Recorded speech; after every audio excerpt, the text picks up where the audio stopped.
On April the 7th, 1968, a racing driver was killed in a Formula 2 race in Hockenheim, Germany.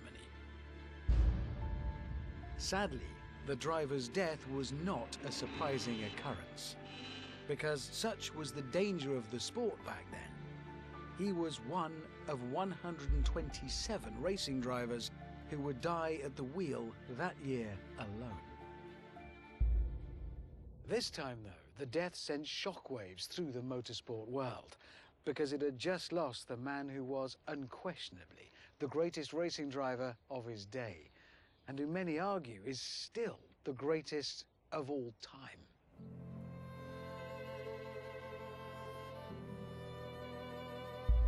Jim Clark has died in an accident during a Formula 2 race in West Germany.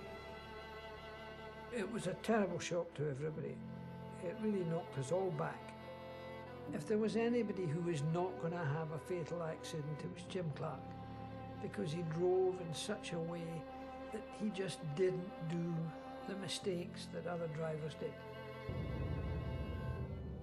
In California, a radio station broadcaster announcing the news of Clark's death asked his listeners to turn on their headlights as a mark of respect. And the freeways lit up. Such a huge global fuss would not have sat easily with Clark, because this shy, modest man, the son of a Scottish sheep farmer, was never one to trumpet his own skills. I started as an amateur with no idea or no intention of becoming world champion, but I was curious to find out what it was like to drive a car fast, to drive on a certain circuit, to drive a certain type of car. Having cut his teeth in sports car racing in the late 50s, Clark's speed and talent was spotted by Lotus boss Colin Chapman, who signed him for his Formula 1 team in 1960. Clark soon set the motorsport world alight, especially in this car, the Lotus 25, in which, in 1963, he won his first F1 World Championship. Oh my God!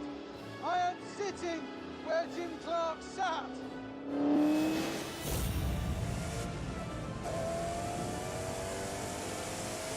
Go, go, go!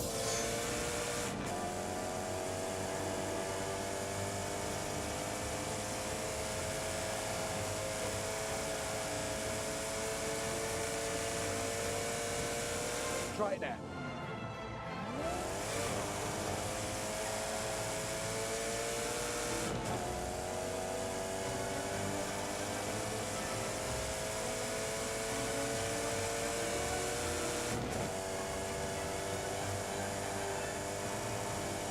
Come on, come on, come on.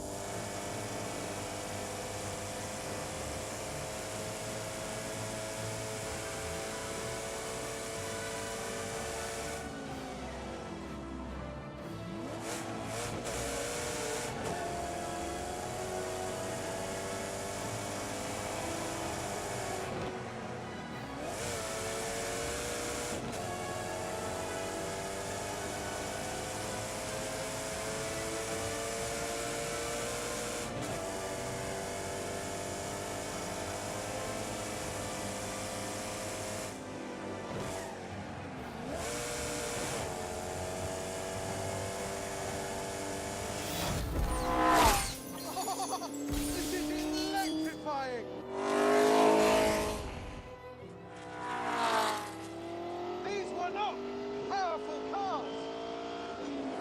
They only made 210 brake horsepower for 1.5 litres, but they were still good for 180 miles an hour. Oh! Thanks to its revolutionary monocoque chassis, the 25 was stiffer and lighter than any other F1 car, which meant it wasn't just fast on the straights, but quicker through the corners too.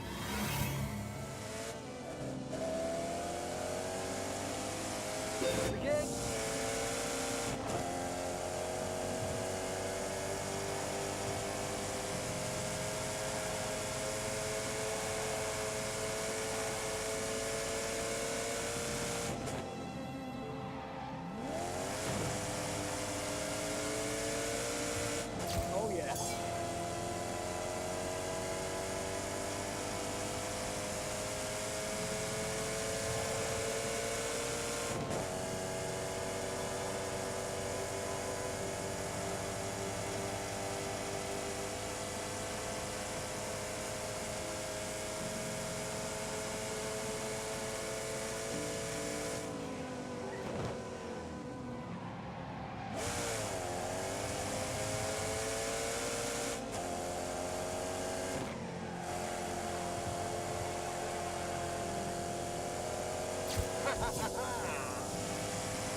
And in the 1963 season, Clark used it to win a record 7 out of the 10 Grand Prix.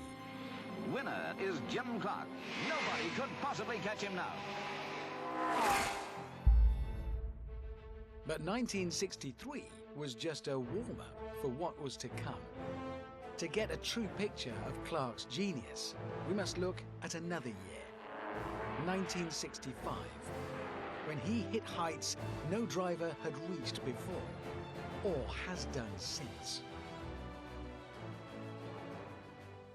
A modern Formula One driver does 21 races a year and often complains that's too many. In 1965, Jim Clark raced in 63 races. Some of these cars look similar, but they are all completely different. In a car like this, he'd do Formula One Championship. He raced in the British Formula 2 Championship and the French Formula 2 Championship in this car. He raced in the Tasman Series, a sort of Australian Grand Prix for Down Under, in this car. And then there's this Lotus Cortina, in which he decided to race in touring cars. And then if all that wasn't enough, he decided to go for the Indy 500. First up was the Tasman Series in Australasia. Out of the 15 races, Clark won 11 and took the crown. Then it was back to Europe for the British and French Formula 2 Championships, both of which he won. Jim Clark led from the start. Winner is Jim Clark. And in between the F2 races, he was jumping into his Lotus Cortina and racking up touring car victories.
Are you ready?